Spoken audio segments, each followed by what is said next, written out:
any point, you know that he can make that play that can change a game. He's done it so many times over so many years. It's what so many people look forward to.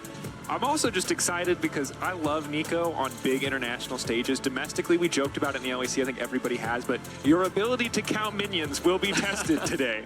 Is that actually a blast cone will be a legitimate question we ask in the context of this game, and I'm just ready to see kind of the creativity that can come with a newer champion like Aurora to the professional scene, and something like Nico, who obviously has that naturally built in. But you highlighted so much engaged, and it feels like T1, very clear game plan. TES know it, T1 know it. How do TES fight back against this? Can they get those side laners ahead? Maybe find an avenue where they don't have to run face first into this powerhouse 5v5 wombo combo style composition coming out from T1. I do think I prefer the comp from T1. I think they have side lane options. I think they've got good team fighting. The pick potential is there. But the biggest thing is the range. Like, don't get me wrong, Jin can have some decent range later on to the game. He's got a decent amount of poke, but against an Ashe, against a Nico, face-checking, sieging a tower, this is a scary comp to do that against. So top esports do have some strength in the early games, specifically around the top side of the map. We'll see if they can look to leverage that as we jump onto the Rift for our second Swiss matchup of the day. Top esports versus T1.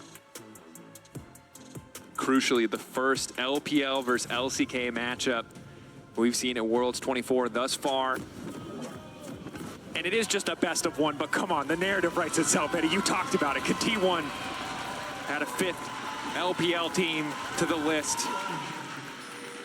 I mean, there's a lot of pride on the line for LPL. Yeah. T1 really did the LPL dirty last year with the run through the world's bracket. But again, like, if you're just an international viewer, if you only tune in for the international events, you look at the top of your screen, what do you mean else? Is the LCK classic of having your support in the mid lane, but this time, not a support, it's Faker, and now the flash in onto 369. 369 getting lower and lower, a little bit of healing from Cole. The Meek and first blood for Zeus. A strong start as they find 369 isolated. The split map came through. Now, they will be a little slow to start the push on the top side of the map, but hey, they got themselves first blood. Threatening a potential dive. No level 6 secured yet for 369 means that he's not going to have his ultimate available. You can see Oner making his way into the top side jungle once more as top esports secure the first dragon of the game. Zeus spotted on a ward. Cream, now needs to be careful. Nice hop out to safety. And maximize what he can. Knock up in, arrow to follow, cleanse out, but it's a little bit late. Immediate coming in from Jackie Love, taken down. Gumayushi now trying to run the charm to interrupt anything else coming in from Tian. Guma likely to fall here. Ulti is there. Probably just a 2 for 2 in the end, but more members used by the side of TES to make that play happen. Keria trying to escape. Oner now stepping forward in the end. Still able to find a pretty even trade. A trade of life between the AD carries, but Gumayushi and Keria ultimately getting a 2v2 kill, which is huge for them. They get the cleanse out from Jackie Love. He isn't forced to expend the flash, and if it weren't for the presence of Tian, that play could have gone much worse. But overall, as you rightly said, 1 for 1 on the bot side of the map. Nicely though, Oner pulls the wave up into the river, which means that they now have a slow push heading towards that bot side of the map. We turn our attention back towards it again. Nice side set from Gumayushi. The knock-up comes through. He cleanses the CC, but he's still in the airborne. Nice flash out from Guma means that he's still able to get the kill. But at this point, he's just ran out of tools. He doesn't have flash. He doesn't have cleanse. And Tian is able to lock him down and secure the trade back kill. And if you fall behind in a trade against the Rakan Ashe lane, they do just have so much CC. Even if he hadn't cleansed in mid-air, there's no real immediate pressure for Keria to charm to find that lockup. So well played by T1. And now it gets a lot harder for TES to get involved in the bottom side of the map. We did see right as we went into the replay, reassignment of Jackie Love into mid lane. And now T1 quick to try to punish the side lane focus. Cream, instant ult. Nice use of the ultimate. We've been seeing that more and more around the world.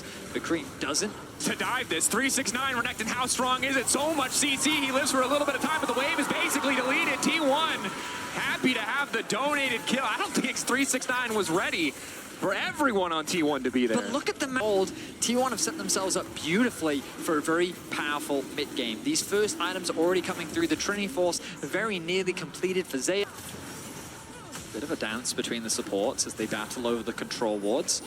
Now, the Faker minion coming in, instant Wukong ultimate. Faker now gonna fall between worlds, but there's just nowhere to go. Mako trying to find the counter engage, but it might not matter. Still in the midst of everything. Tian is so damn tanky. They weren't ready for that, and Jin might not kill towers, but he kills people pretty damn good. Quadra coming in, baby. Put it in the cannon. Jackie Love is Jin. Jackie Love popped off a quadra kill for the Jin means that just like that, Top Esports have turned this game around.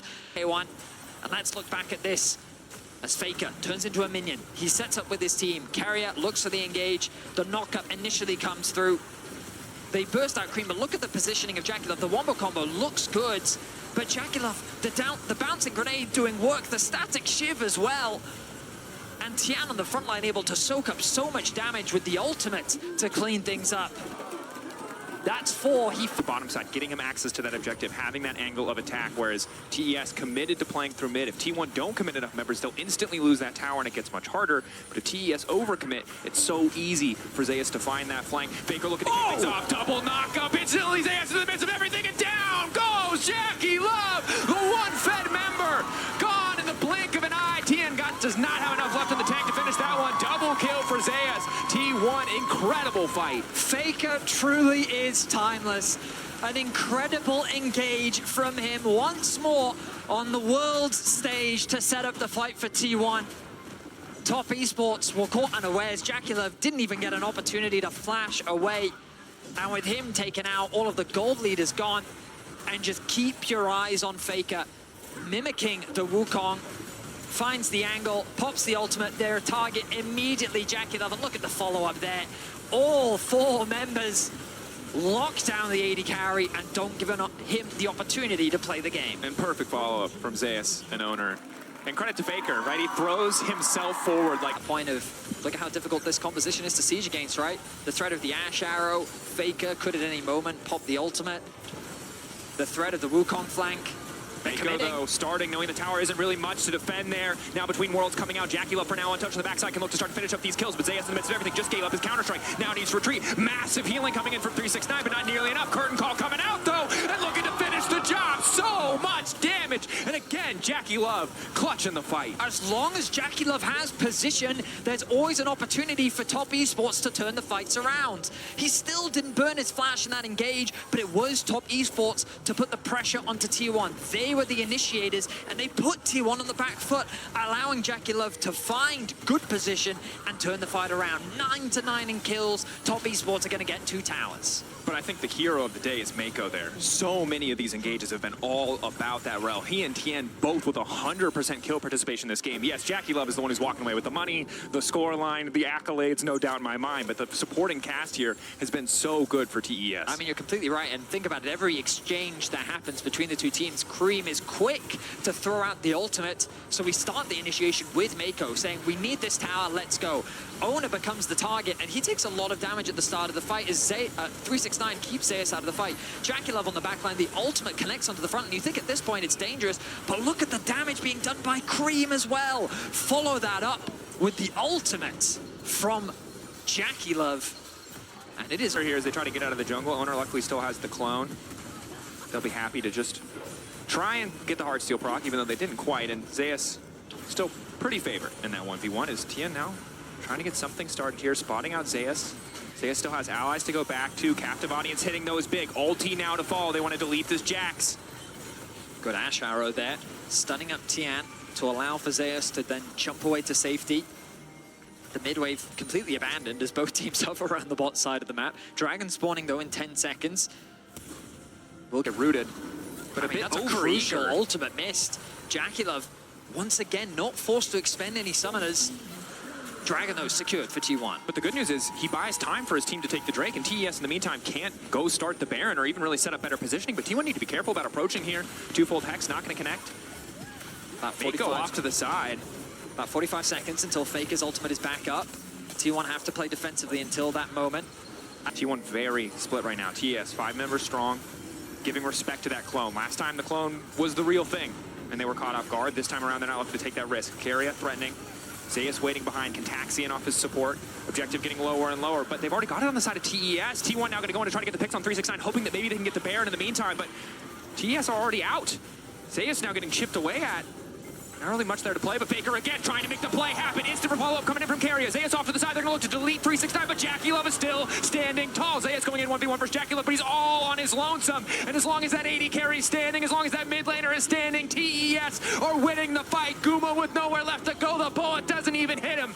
He's dead as it's flying. Shut down coming in. TES barreling down the mid lane. That is a 5-for-0 ace, and Dracos, they can look to end the game right now. Another fantastic play from Top Esports, and as long as the carries were left untouched, they were able to clean up the fight. I think that's going to be it. So much of the early game was in control of T1. It felt like they come ahead in the lane swaps, but in the fights, TES have been better. The turns, T1 the ones who overextended in TES's jungle, giving those kills to Jackie Love costs them as TES take down T1. And in a statement game, the early game looked a little shaky, but you talked about it, Dracos, the support staff on the side of Top Esports, Tian and Mako, that jungle support combo. 100% kill participation for both of them. Cream, quick to drop the ultimates down when ready. I mean, great team fighting from them. Fantastic. As much as I love us talking about it, let's see what the analyst desk has to say about that incredible game 2. Well, it's coming up, Jackie Love, Whoa. and as a European...